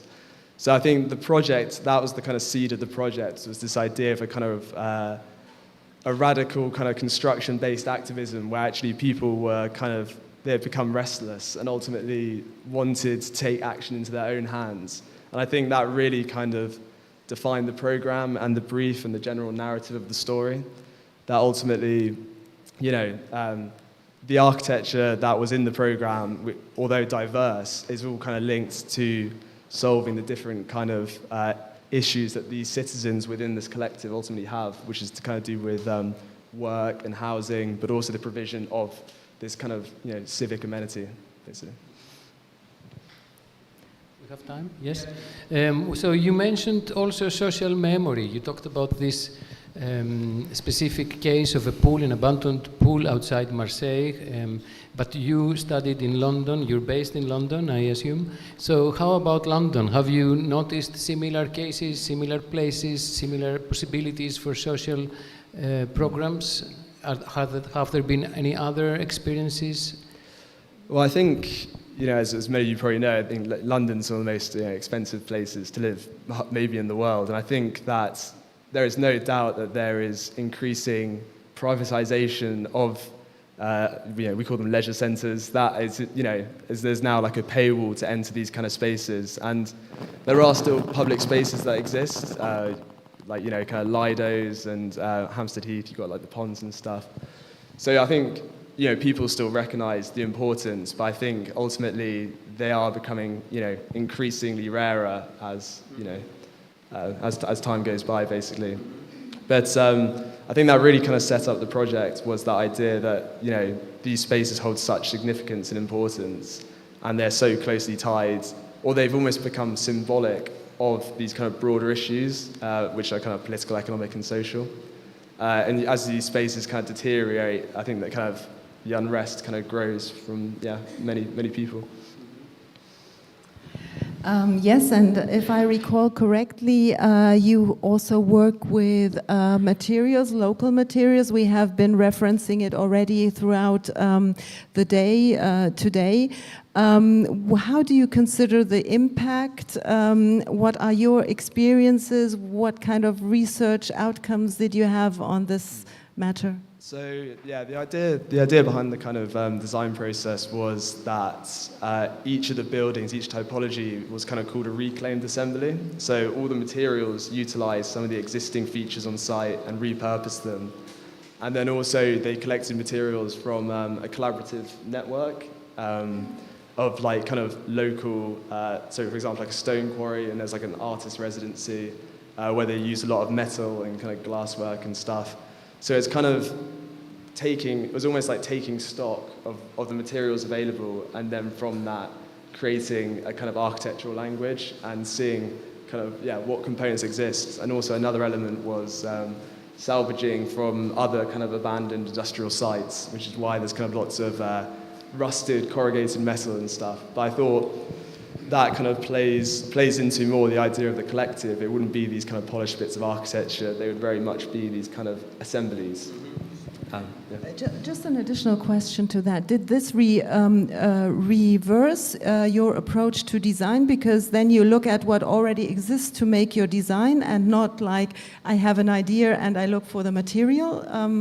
Was that something? Yeah, I mean, I kind of did that process before I started designing in a way, but I think it did create an additional constraint to the usual constraints of a university project, where maybe in my kind of earlier years I had unlimited materials and kind of decided to, I like that stone, or I like that timber, whatever. So I think it kind of added another thought process to kind of designing these different spaces, but ultimately I think it kind of tied it together and actually made the kind of for example, like using the kind of regional limestone in certain elements and stuff like that. So actually, I think it tied it more to the place and made it kind of maybe, more regionally appropriate. One more. Okay, I go. Yeah. So, thank you. So I was thinking about what about the future? So we asked the Greek team behind the project Brave New Axis, and they were saying how difficult it is in Greece to continue with this kind of work that addresses the city, transforms the city, etc. How about your case? How do you feel? Can you continue doing projects like this? Well, I think, firstly, the project's very it's very idealistic and ultimately very socially minded. But I mean, within the practice I work at currently, we do a lot of adaptive reuse projects. So we take kind of like 1960s office buildings and the structural frames of those, and we kind of extend them and then reclad them. So I think there's still a lot of space for kind of working with existing structures still. So I think it can still be. I think it's going to be an increasing part of the architectural world. Thank you very much.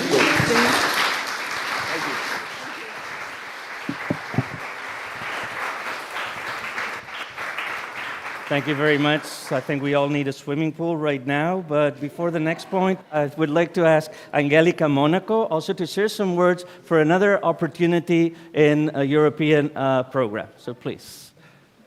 So thank you very much. Thank you to the organizer for inviting us. I'm Angelica Monaco. I'm representing EIT Culture and Creativity. EIT Culture and Creativity is a new knowledge innovation community that is funded by an institution of the European Union, which is the EIT. And we have as our main focus the culture and creative industries. What do? We want to inject innovation to grow the sectors of culture and creative industries, and we have 5 main areas. So culture and creative industries are very fragmented, so we choose to focus on 5 main areas in order to be more effective. Among these 5 main areas, there is architecture.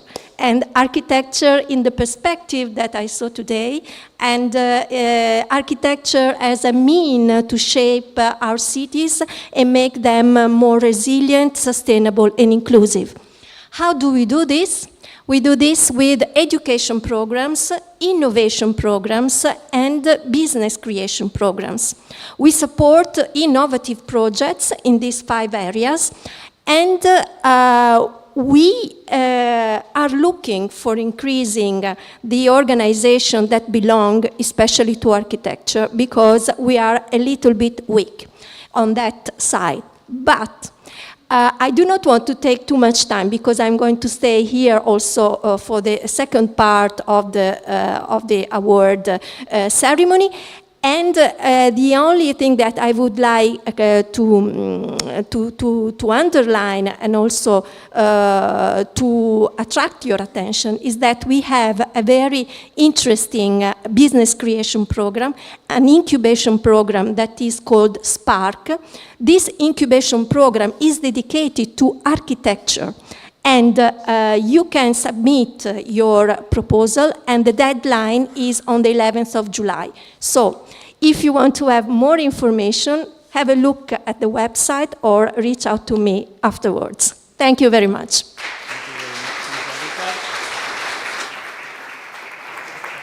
And now we really want to go to Palazzo Mora to also celebrate the finalists and the shortlisted, and to have a little bit of drinks over there and a bit of partying as well. But before that, we want to join all our winners, Spiridon, Marcos, Georgios, Carolina, Vera, Andreas, James, and the person that makes this prize as great as it is, Ana Sala, to come up to the stage. And we'll have a very brief conversation with all of you so that we also see how you share.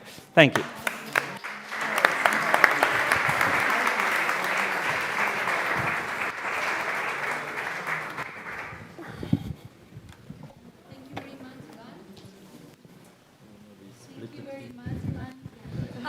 So it's very warm today. Yeah, works. Yeah.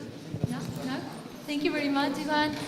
And it's very warm today in Venice, and I think all around Europe. So I think I'm gonna make the most of having all you here because it's the first time that we're meeting all together, and all of us are wearing black and white, very architecture outfit. No, this, yeah.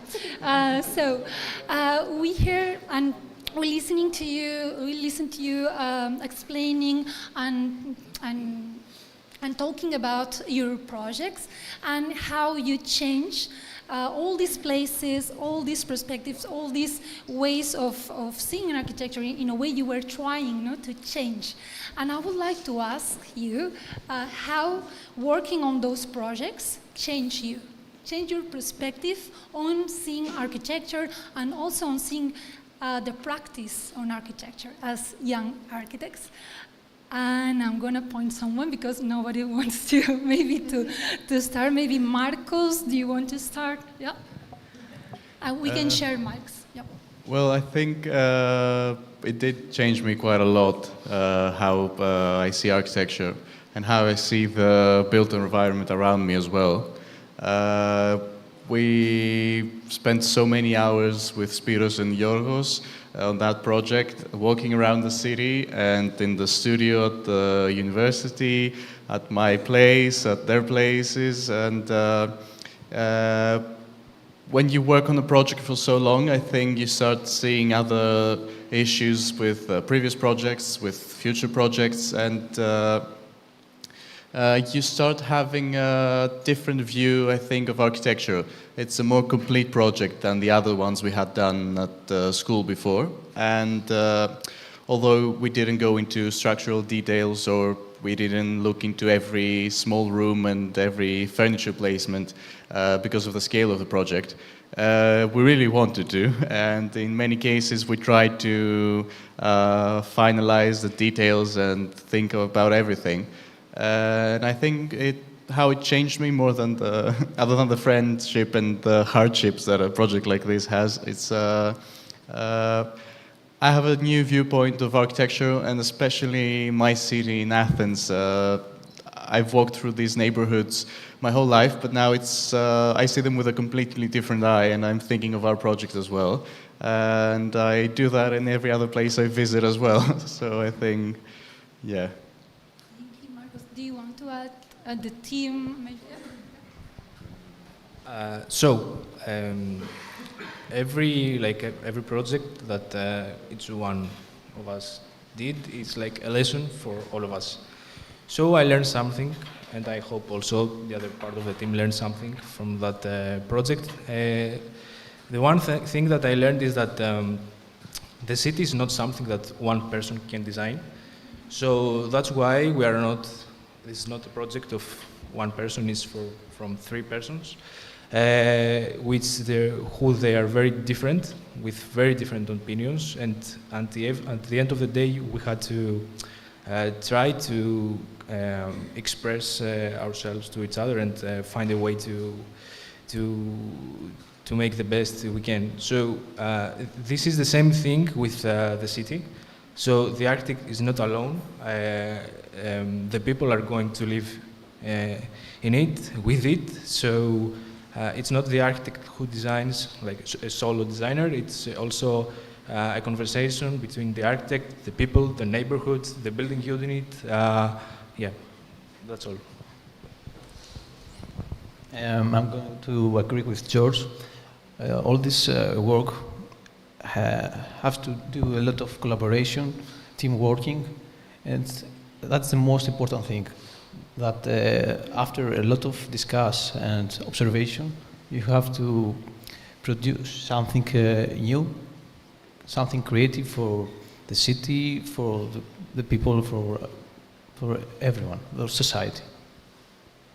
What about you, Vera and Caroline, the other team who was working on team, and how working on this project changed your perspective on architecture and also the profession of an architect?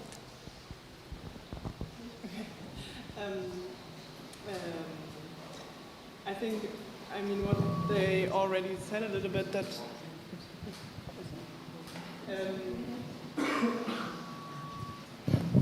this one? Yeah. Yeah, what was already said before that, yeah, I think the times for architects to be like the stars is a little bit over, and I think our generation is really focusing on collaborating and being an inclusive practice and trying to include and understand all the people that are, or the actors that are involved in projects, where we heard like interviews, we did interviews and talking to the people of the neighborhood, and I think this is really a nice change in the architecture field, that it's much more about the community and the engaging rather than having a nice design only. So this is, I think, I mean, already in the studies, that isn't just like now in the master thesis, but is maybe the last step to bring it all together in a way. But it was like a process in studying to understand this and to learn also the kind of skills to do this. So, yeah. I think also it changed my perspective in a way how diverse our practice is and how diverse the craft is that we are learning. Because I think most of the people that are not working in an architectural field think that architecture is building houses or building structures.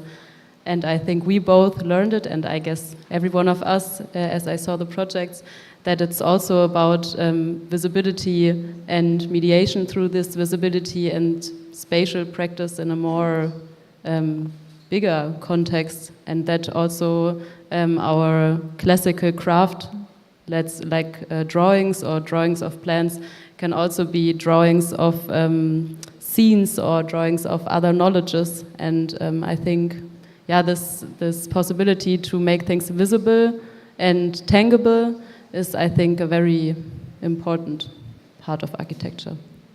And what about you, James, that you present the project alone? How this project changed your perspective? I think ultimately it kind of made me a more resourceful and kind of adaptive designer potentially. So I think, it's far too easy these days, particularly in commercial architecture, to kind of source materials from across the world to then, because that is the perfect material, or at least your and I's the perfect material for a project.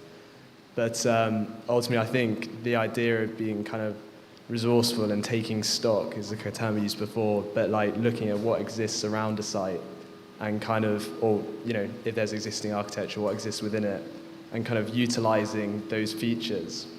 And I think this project was a challenge because I had all these quite bizarre spaces. So for example, we had these kind of like empty like pool basins and diving boards and stuff, and it was ways of kind of repurposing those particular features and how they could be reused to actually kind of re-benefit society.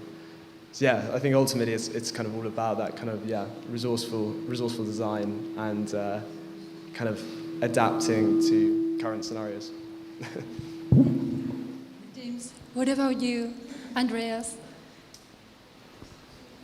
I agree with everything they said, and in general, it's very subjective, but I think I learned to stay open-minded and to try out things because I wasn't sure if everything comes together somehow, and I think we all know this feeling during projects in our studies, and somehow it did, and I want to keep on trying out new things and experiment with media. When you were in your conversation, you were talking about protocols and process, and we've seen, and if you visit the exhibition at Palazzo Mora, you will see that these projects are explained through different formats, and actually there are videos with some videos, models and so on. Actually, in your case, the video format, it's very, very important, and I also think that communicating or how communicate those projects is something very, very important. So the tools that you use, to communicate and also to make those projects, I would like to ask you, how is your relationship and your approach, and if you use it in those processes, how is your relationship with AI?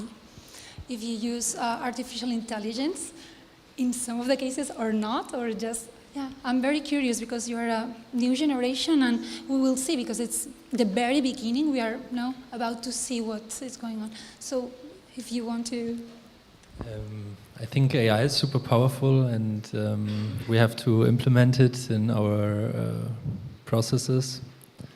Even though I have to say that I think it's, yeah, we have to learn to be still in charge of using it the right way, and also implement our ethics in it. And I'm very excited what is to come. There's other fields that are taking a lot of advantage already. In architecture, I think we're always a bit late to the game, or also slowly transforming, but therefore I'm very excited to see what AI will bring us in this field. Who wants to say something about AI, or no clue at all, or not working, or are you not? Yeah. No, yeah. Vera, go ahead.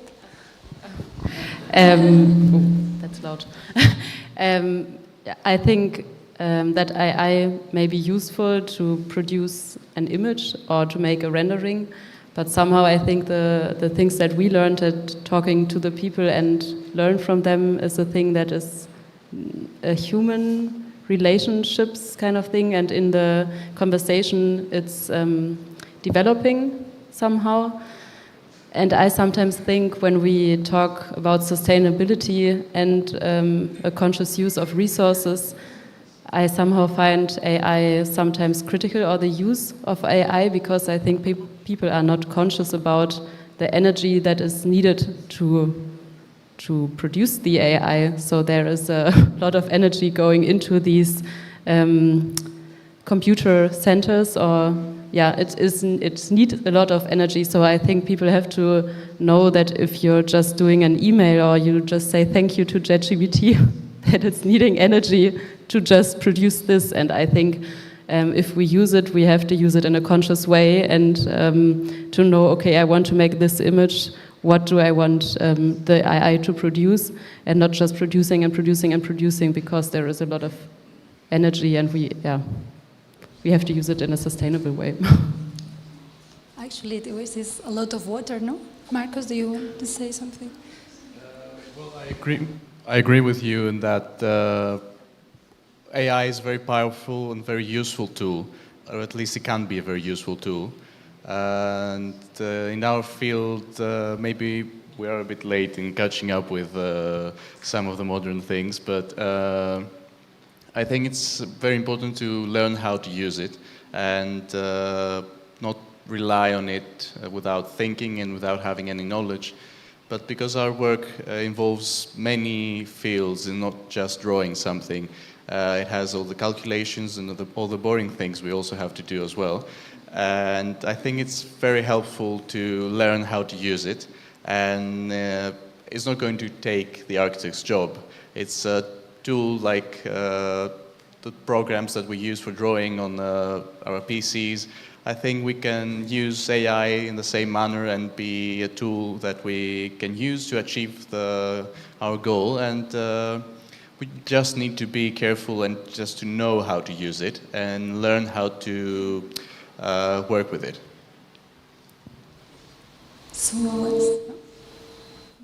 Yeah, ultimately, I think it's going to add a new role to the kind of architectural profession of, responsibility of use.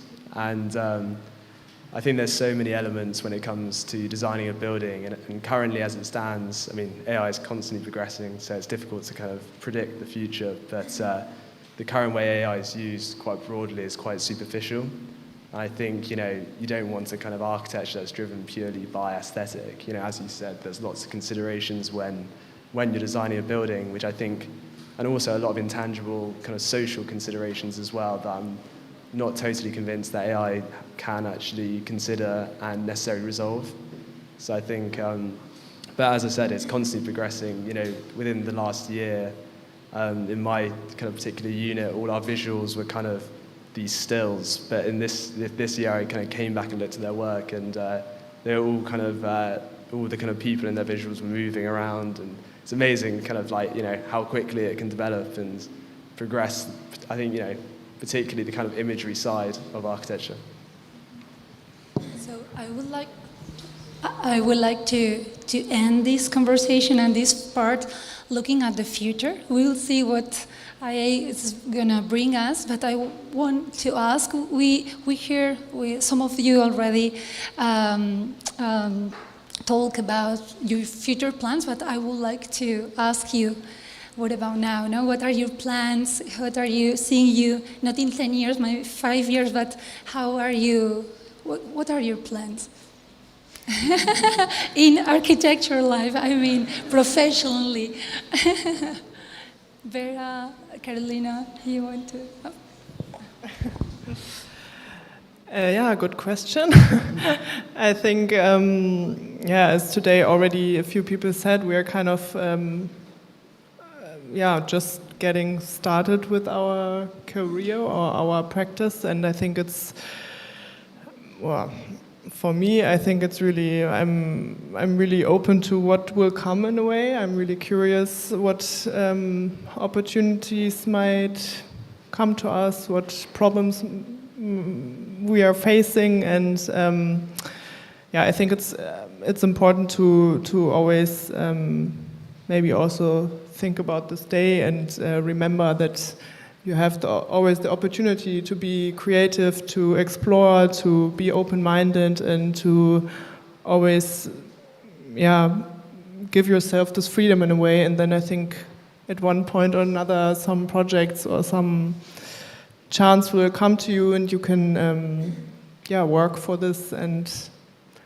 yeah, give yourself the opportunity to do something and to actually work in this field and maybe change a little something, some part of the world to the good in a way. Yeah, I think I feel very motivated, and also about maybe now the acknowledgement of our work and the way we work, maybe. And yeah, I think we're open for what's to come, and now after the university and more of this academic context, I'm really curious about working in the practical field as well and learn how to do the things. And I think in the future we both hope that we may come back together, or that there may be yeah, space to do new things, to really develop it. What about you, Andreas? Would you share your plans for architecture future? You want to do your own studio, your own practice, or you want to be in research, university? I think for now it feels also interesting to get a bit of distance to institutions and university. But I definitely want to come back in a way, so I would be very open to apply at a certain point for a PhD or something like that, or try to find my way into an institution. And it's not like that I'm not interested in it anymore. I mean, I have a lot of friends who are still studying, and a lot of changes are happening there, and this affects a lot of the industry actually.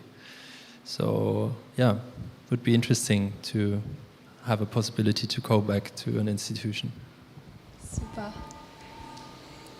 Marcos, you want to add? Well, about returning back to studying, I wouldn't want to do that now. I think from work you get some different kind of knowledge, and this more practical, this more everyday knowledge is very useful. And I probably won't be returning back to a lecture hall soon, but at least for now, because I like what I do for a living, and from what I understand, all the other winners do the same as well. If you're passionate about your job,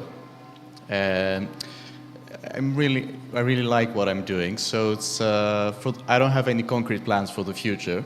But the good thing with architecture is also you have many ways you can evolve, and there's lots of jobs you can have and lots of projects you can work on that are not necessarily the strict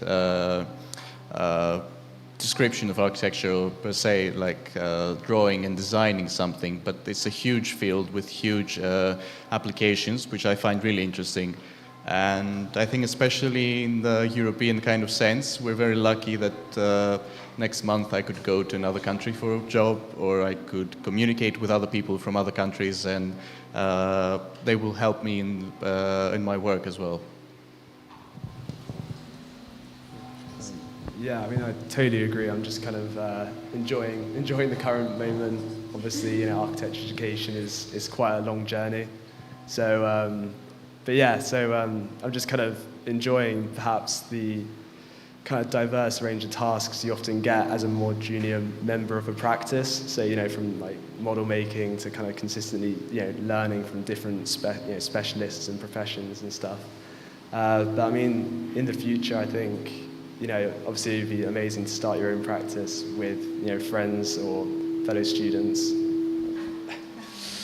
But yeah, or, you know, to kind of reintegrate with the kind of academic world of architecture as well, you know, to be a tutor. And I think there's a lot of benefits to kind of being involved in both the academic world and the kind of practice world, kind of combining that maybe idealism of academic architecture and that experimentation and that play with the more kind of regulations and more maybe serious-based, you know, practical architecture as well. Thank you, James. And to end, what about you, Georgios and Spirion?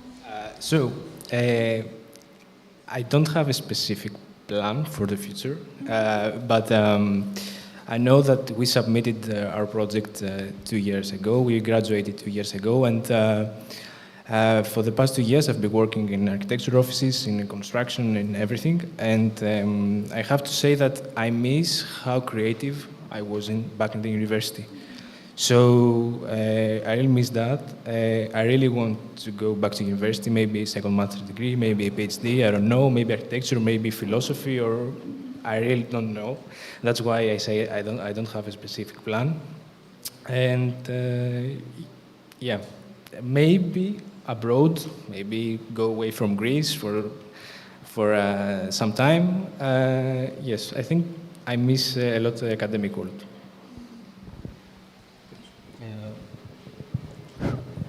I think the most important thing is to keep exploring and learning things in all the sector of engineering or architecture, and all life is a lesson. I think it's the best way to end this conversation. Thank you very much to all, and thank you, Ivan. Yeah, thank you.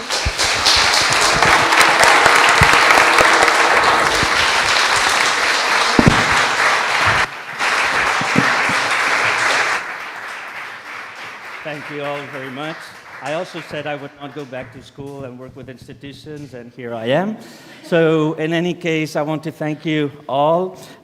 You also can collaborate between or among yourselves, because you're now getting to meet, and also all the other finalists and shortlistees. That's why in a minute we're going to go to Palazzo Mora, and we're also always very happy that we keep in touch with the previous winners.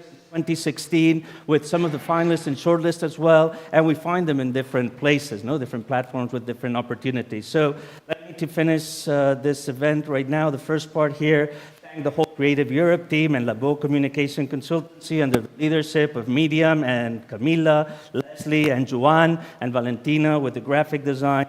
Arnau, Rohe, Clara, Aya, Sergi, Manuel, Mark, Tony, Alex, Raul, Anna, Che, Adriana, the soon-to-be architects working with us right now, Uriol, who is filming the event, Maria and Elena, and Jordi, who was over here. By the way, it's his birthday, so don't tell him I've told you, but you know right now. And Ana Sala, and Victor, and Tony Garijo, and Ana Ramos, all part of the Fundación Mies van der Rohe team, and also Sita and Patricia, who help us keep our working places clean and tidy twice a week, and the wonderful advisory committee of the EUmies Awards are joining us today, Katarina, Maya, Andrea, Daniel, Micha, Karen, Jenny, Nikolaus, and Francis, and all our amazing partners, the jury, obviously. So a huge applause for, all of you, actually.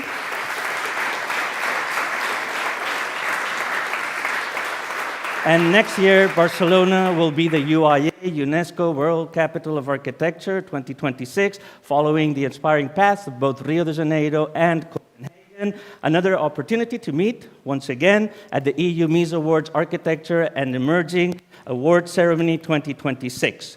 So this concludes this first part of our EUmies Awards Day. Now we can relax a little bit, or as we're a bit behind time, I would invite you to go towards Palazzo Mora, which is a 5-minute walk from here, and there in the garden, in the entrance, a beautiful place as well. We will celebrate also the finalists and the shortlistees, and all of those who have been, I was going to say the stage, but maybe on this part of the terrazzo, if you can stay, so we can also take some photographs with the partners, with the institutions, with the winners, and also the representatives of the different institutions. So thank you all very much. We'll continue right. Thank you.